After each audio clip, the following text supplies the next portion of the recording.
जय गुरुदेव। गुरु ब्रह्मा गुरु विष्णु गुरुदेव महेश्वर गुरु साक्षात परब्रह्म तस्मै श्री गुरुवे नमः। ओम बालार्कमंडला भासां चतुर्बाहुं त्रिलोचनां पाशांकुशवरा भीतिर्धारयन्तीं शिवां भजे। या देवी सर्वभूतेषु मातृरूपेण संस्थिता शक्तिरूपेण संस्थिता लक्ष्मीरूपेण संस्थिता नमस्तस्यै नमस्तस्यै नमस्तस्यै नमो नमः। प्रिय दोस्तों नमस्कार। सिद्ध साधनाएं चैनल पर मैं आप सबका हार्दिक स्वागत करता हूं, अभिनंदन करता हूं। आशा करता हूं आप राजी खुशी से होंगे, कुशल मंगल से होंगे। आप सबकी कुशलता की कामना मैं माँ भगवती से, माता महाकाली से हमेशा करता हूं। दोस्तों इस वीडियो में मैं आपको एक बहुत ही बढ़िया शानदार यक्षिणी साधना बताने जा रहा हूं। जैसा कि 36 यक्षिणियाँ होती है और सबके अलग अलग कार्य होते हैं। ये वीडियो बहुत ही खास होने जा रहा है, बहुत ही बढ़िया वीडियो बनने वाला है। आप इसे पूरा देखें, स्किप ना करें। चैनल पर नए हो तो चैनल को सब्सक्राइब करें, लाइक करें, अपने दोस्तों में ज़्यादा से ज़्यादा शेयर करें ताकि हर व्यक्ति हमारे इन प्रयोगों का लाभ उठा सके। बेल आइकन को प्रेस करके ऑल पर क्लिक करने से आपको हमारे वीडियो का नोटिफिकेशन तुरंत प्राप्त हो जाएगा। दोस्तों मनुष्य कुछ न कुछ करने की चाह रखता है, इच्छा रखता है। वो चाहता है कि कुछ अलौकिक शक्तियों को अपने काबू में किया जाए, अपने वश में किया जाए और उनसे विभिन्न प्रकार के कार्य लेकर और जीवन को सुविधाजनक बनाया जाए। और ऐसा होता भी है। हजारों तरह की साधनाएं हैं, सिद्धियां हैं। अब उनमें से कौन साधक किस सिद्धि को कर पाता है ये उसके ऊपर निर्भर करता है। सिद्धियां और साधनाएं ये संकल्प के बिना नहीं हो सकती। जब तक हमारे अंदर दृढ़ संकल्प नहीं होगा, मजबूत इच्छा शक्ति यानी स्ट्रॉन्ग विल पावर नहीं होगी, तब तक न साधनाएं सिद्ध होती है और न सिद्धियां सिद्ध होती है। हाँ, ऐसा भी होता है कि बहुत सारे साधकों को एक बार में कोई भी साधना सिद्ध नहीं होती या कोई भी मंत्र सिद्ध नहीं होता, तो उससे निराश होने की ज़रूरत नहीं है। आपको अपने गुरु पर पूरा विश्वास होना चाहिए, आपको अपने गुरु मंत्र पर पूरा विश्वास होना चाहिए और स्वयं में विश्वास होना चाहिए। ये इच्छा शक्ति होना चाहिए कि इस बार नहीं हुई तो क्या हुआ, मैं इस साधना को फिर करूँगा, दोबारा शुरू करूँगा और फिर और ज़्यादा मजबूती के साथ में उस साधना को प्रारंभ करें। पूरे समर्पण के साथ उस साधना को करें। और जब पूर्ण समर्पण के साथ में कोई भी साधना की जाती है या मंत्र जप किया जाता है तो वो निश्चित रूप से सफल होता है। बहुत सारे लोग दीक्षा लेते हैं और दीक्षा लेना भी चाहिए, क्योंकि दीक्षित होना अपने आप में जीवन की जो है एक श्रेणी होती है। अगर कोई व्यक्ति दीक्षित नहीं है ना तो उसका उद्धार नहीं माना जाता।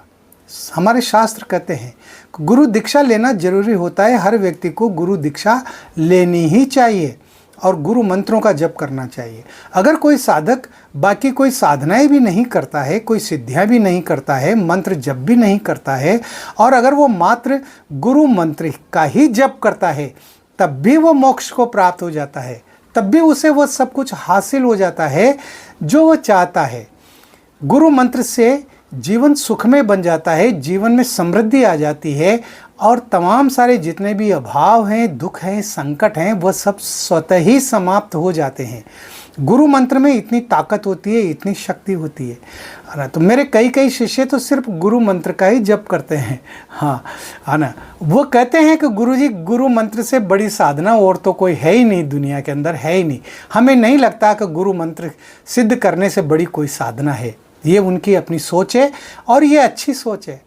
तो बहुत सारी साधनाएं जो साधक करना चाहते हैं उसमें दृढ़ संकल्प होना जरूरी है, जैसा कि मैं आपको हर वीडियो में बताता हूँ। संकल्प होना चाहिए, मजबूत संकल्प होना चाहिए। इसी तरह से यक्षिणियों की साधनाएं होती है, अप्सराओं की साधना होती है, किन्नरियों की, योगिनियों की साधना होती है, विभिन्न प्रकार के देवी देवताओं की साधना होती है। दोस्तों मंत्रों में बहुत शक्ति होती है, बहुत ताकत होती है और उस मंत्रों के बल पर हम किसी को भी आकर्षित कर सकते हैं, हमारे पास बुला सकते हैं, हम उनसे बात कर सकते हैं। तो इतना मादा पैदा करना पड़ता है, इतना आप को अपने शरीर में ऊर्जा पैदा करनी पड़ती है, तब जाकर के ये होता है। ये कोई खेल तमाशा नहीं है कि एक दिन में, 2 दिन में, महीने, 2 महीने, साल भर में ही आपको समस्त सिद्धियां प्राप्त हो जाए।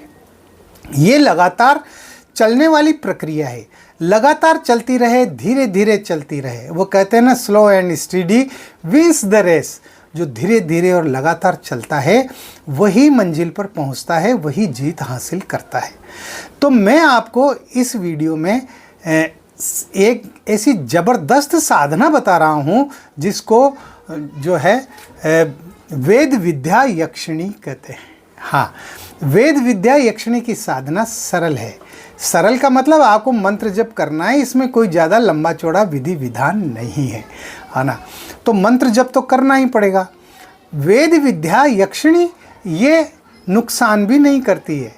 देखो, कुछ यक्षिणियाँ ऐसी होती है जिनको सिद्ध करना भी बहुत बहुत कठिन होता है, और कठिन होता है ना, तो वो इतनी कठिनाई से सिद्ध होती है कि अगर उनकी साधना में थोड़ी सी चूक हो जाए तो वह साधक की जान भी ले लेती है, साधक को पागल भी कर देती है, ज़िंदगी भर के लिए अपंग और अपाहिज भी बना देती है।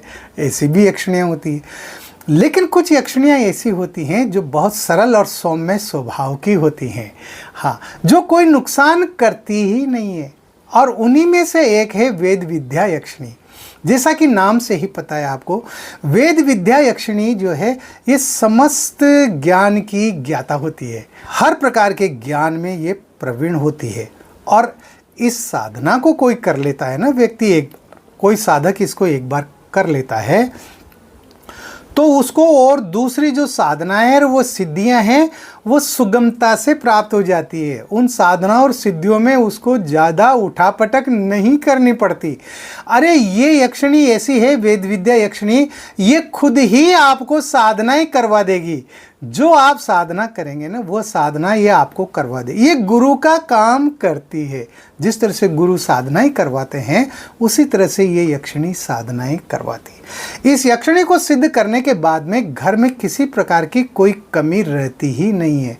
अरे जहाँ पर विद्या हो, जहाँ पर विद्या को देने वाली यक्षिणी हो, उस घर में कैसे जो है संकट रह सकते हैं, परेशानियां रह सकती है, आपदाएं रह सकती है, आर्थिक परेशानियां रह सकती है? बिल्कुल भी नहीं रह सकती। जो साधक इसको सिद्ध कर लेता है उसका मान बढ़ता है, उसके समाज में प्रतिष्ठा बढ़ती है, धन दौलत ऐश्वर्य की प्राप्ति होती है। तमाम सारे जितने भी भौतिक सुख हैं उन सुखों की वो प्राप्त करता है। कुल मिलाकर के वेद विद्या यक्षिणी एक ऐसी यक्षिणी है, इसकी साधना करने के बाद में तो फिर किसी की साधना करने की ज़रूरत ही नहीं है। ये सब कुछ प्रदान कर देती है और इससे आप जो कहेंगे वो ये आपकी इच्छाओं की पूर्ति करेगी। ये साधक की हर इच्छाओं की पूर्ति करती है, उसके हर प्रकार की मनोकामनाओं की पूर्ति करती है और ये साधक को कोई नुकसान पहुंचाती भी नहीं है। ऐसी बढ़िया जो है शानदार यक्षिणी की ये मैं आपको साधना बता रहा हूँ। ध्यान से सुने दोस्तों। इस साधना को आप किसी भी पूर्णिमा से शुरू कर सकते हैं, कोई भी पूर्णिमा। उसको रात्रि को 9 बजे के बाद में आपको ये साधना प्रारंभ करनी है। आपको सफ़ेद वस्त्र पहनने हैं। आपके वस्त्र बिना सिले हुए होना चाहिए। कोई भी साधना आप करो तो उसमें सिले हुए वस्त्र नहीं होना चाहिए। यानी आप सफ़ेद धोती आधी कमर से लपेट ले, आधी को अपने बदन पर ओढ़ ले, डाल ले कंधों पर, ठीक है ना। तो रात्रि को 9 बजे के बाद आप स्नान करें। स्नान करने के बाद में आप अपने साधना कक्ष में आ जाएं। साधना कक्ष आपका बिल्कुल एकांत में होना चाहिए। एकांत का मतलब आप के अलावा उस साधना कक्ष में दूसरा कोई प्रवेश नहीं करना चाहिए जब तक आपकी ये साधना चलेगी।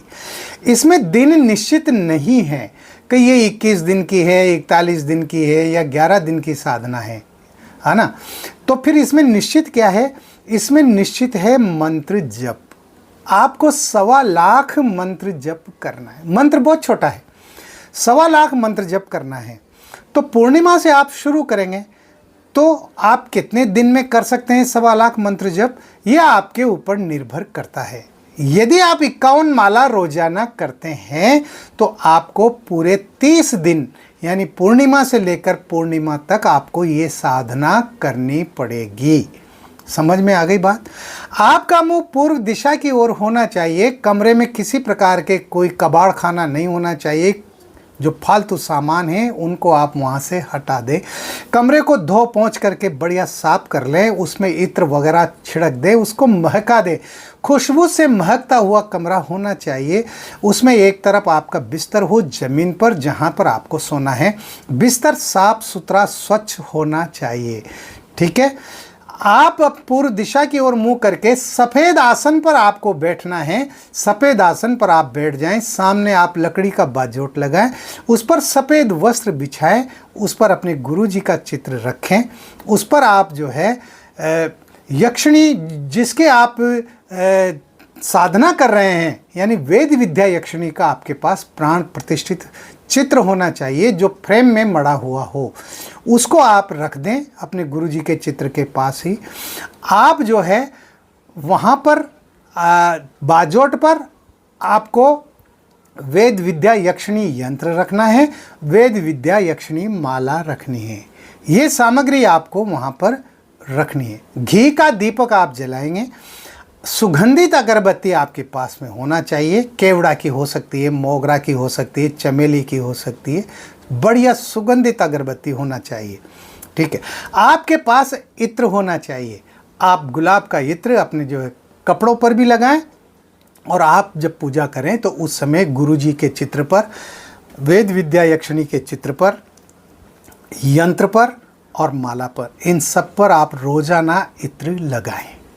आपके पास एक लघु नारियल होना चाहिए। आपके पास काली गुंजा होना चाहिए, काली चिरमी जिसको बोलते हैं, उसके 11 दाने होने चाहिए। और आपके पास गोमती चक्र के 11 पीस होने चाहिए, यानी 11 गोमती चक्र होने चाहिए। इनको भी आप आसन पर स्थापित कर दें। इनकी भी आपको रोजाना पूजा करनी है ना। अब आपको सर्वप्रथम अपने चारों तरफ रक्षा घेरा लगाना है। आप अपने बाएं हाथ में अक्षत लें और दाहिने हाथ से 2-2 चावल के दाने आप सभी दिशाओं में फेंकते हुए, और जो प्रचलित मंत्र है इस मंत्र को आप पढ़ें। ओम अपसर्पन्तु ये भूता भूमि संस्था ये भूता विघ्न कर्ता रस्ते नश्यन्तु शिवा गया अपक्रामन्तु भूतानि पिशाचा सर्वतो दिशम सर्वेशाम विरोधेन पूजा कर्म समारभ्य। ये रक्षा घेरा का, रक्षा कवच का, सुरक्षा घेरा का जो है परमानेंट मंत्र है। इस मंत्र को आप अच्छी तरह से याद कर लें, क्योंकि जब भी आप कोई साधना करें, कोई मंत्र जप करें तो आपको इसी मंत्र से अपने चारों रक्षा घेरा लगाना है। रक्षा घेरा लगा दें। आपके पास में एक रक्षा माला होना चाहिए, प्राण प्रतिष्ठित, रक्षा मंत्रों से सिद्ध। उस रक्षा माला को आप अपने गले में पहन लें, क्योंकि बहुत सी बार ऐसा होता है कि रक्षा घेरा टूट जाता है। इसलिए आसुरी शक्तियां आपके ऊपर आक्रमण न कर सके, आसुरी शक्तियों का आपके ऊपर हमला न हो, नकारात्मक शक्तियां आपकी साधना में विघ्न न डाले। इसलिए जो है आपके गले में भी रक्षा माला होना बहुत ज़रूरी है। आप जो है मिष्टान का भोग लगाएं। कोई भी मावे की बनी हुई सफ़ेद रंग की मिठाई आप जो है लेकर के आएँ, बाज़ार से ला सकते हैं। 1 पीस रखें, 1 पीस का भोग लगाएं, उसको आप स्वयं ही ग्रहण करें, है ना। क्योंकि सफ़ेद ही होना चाहिए। मावे में भी बहुत सारे लोग कई तरह के एसेंस मिला देते हैं, रंग मिला देते हैं और उसका रंग बदलते हैं, लाल पीली हरी नीली मिठाइयाँ बना देते हैं। वो नहीं लाना है, सफ़ेद मावे की मिठाई लाना है। ठीक है। अब आपको पूजा करनी है तो सबसे पहले अपने गुरु चित्र की पूजा करें, स्नान कराएं, तिलक लगाएं, अक्षत चढ़ाएं, पुष्प चढ़ाएं। इसी तरह से आपको यक्षिणी की पूजा करनी है, यक्षिणी चित्र की पूजा करें। इसी तरह से आपको माला की पूजा करनी है, यंत्र की पूजा करनी है। आपको जो गोमती चक्र रखे हैं, जो काली चिरमी रखी है, काली गुंजा, उसकी पूजा करनी है। और जो सामग्री आपके पास है उसकी सबकी आपको पूजा करनी है। लघु जो नारियल है उस लघु नारियल की भी आपको पूजा करनी है। लघु नारियल पर आप मोली लपेट दें, हाँ, मोली लपेट के उसको वहाँ रख दें। ये सब करने के बाद में आपको संकल्प लेना है। ये संकल्प आपको पहले दिन ही लेना है, रोजाना संकल्प लेने की जरूरत नहीं होती।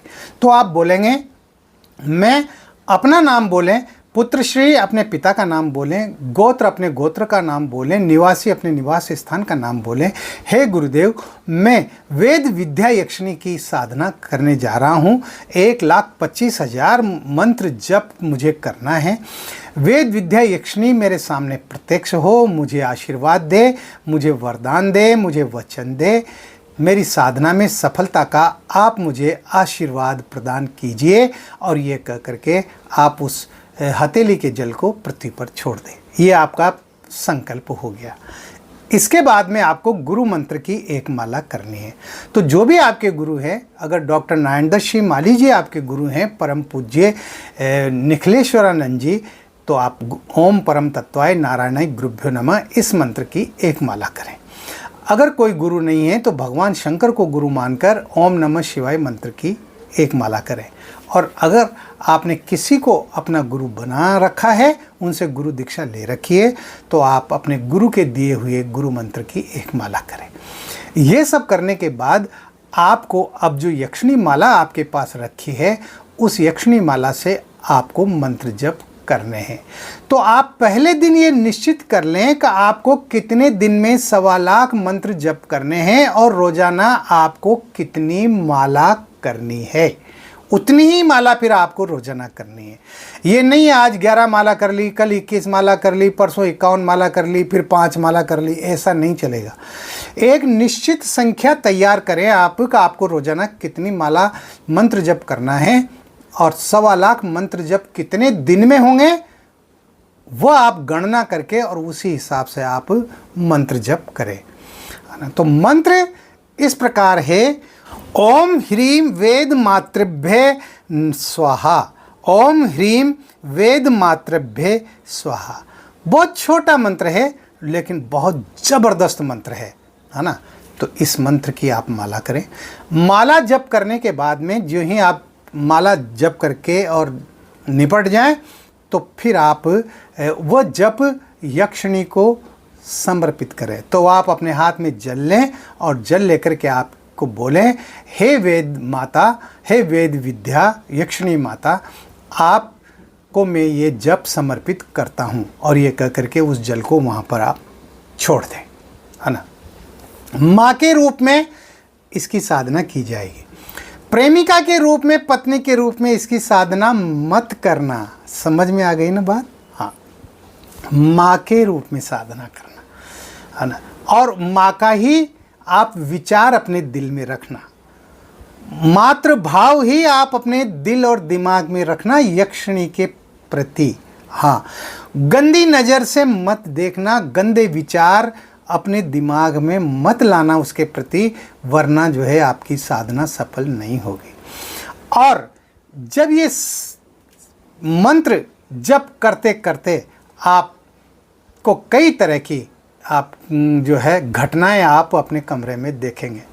किसी भी प्रकार की कोई भी घटना आपके कमरे में घटित हो सकती है, लेकिन आपको डरना नहीं है। हाँ, ये पहले अपनी शक्तियों को बेचती है कि अगर ये ना करे इस साधना को तो अच्छी बात है, क्योंकि साधना करने के बाद में, साधना संपन्न होने के बाद में, सिद्ध होने के बाद में फिर ये शक्तियाँ हमारे साथ बंध जाती है। फिर हम इनको जैसा आदेश देते हैं ना, वैसा इनको करना पड़ता है। इसलिए ये नहीं चाहती कि कोई हमें सिद्ध करे। समझ में आ गई बात? तो ये अपनी कई शक्तियों को भेजती है हमारी साधना को खंडित करने के लिए। लेकिन आपको किसी भी प्रकार की जो है कोई घटना पर या कोई भी हलचल हो, आपको किसी भी प्रकार की आवाज़ें आएँ, पायलों की आवाज़ें, घुंघरों की आवाज़ें, या परछाइयाँ चलती हुई नज़र आएँ, या वहाँ पर और किसी भी प्रकार के कोई उपद्रव होते हैं, तो आपको उन पर ध्यान नहीं देना है। आपका ध्यान सिर्फ मंत्र जप पर रहना है। और मंत्र जप करते समय आपको यंत्र पर देखते हुए, दृष्टि डालते हुए ही मंत्र जप करना है। आप घी का दीपक लगा दें, बढ़िया, इतना घी हो कि जितनी देर आप, घंटा, 1.5 घंटा, 2 घंटा, जितनी देर आप मंत्र जप करें, वो घी समाप्त नहीं होना चाहिए दीपक में। आ गई बात समझ में? तो इस तरह से आप ये साधना करें। और जब ये प्रत्यक्ष हो जाए तो जो है हाथ जोड़ करके उनको नमस्कार करें और उनसे वचन लें, हे माँ, मैंने आपकी साधना की है, आप मुझ पर प्रसन्न है, तो मुझे 3 वचन दीजिए। मैं जब आपको बुलाऊं आपको आना होगा, आपको मेरे तमाम सारे जो भी कार्य मैं कहूँगा वो आपको करना होगा, आपको मेरे घर परिवार की सुरक्षा करनी होगी। इस तरह से आप जो है 3 वचन ले लें, वो आपको 3 वचन देगी। जब भी आप 11 बार इस मंत्र को पढ़ेंगे वो आपके सामने उपस्थित हो जाएगी, है ना। तो इस तरह से ये साधना होती है। अब साधना के दौरान जो नियम है वो नियम है कि आपको जब तक आप साधना करेंगे आपको ब्रह्मचर्य का पालन करना होगा।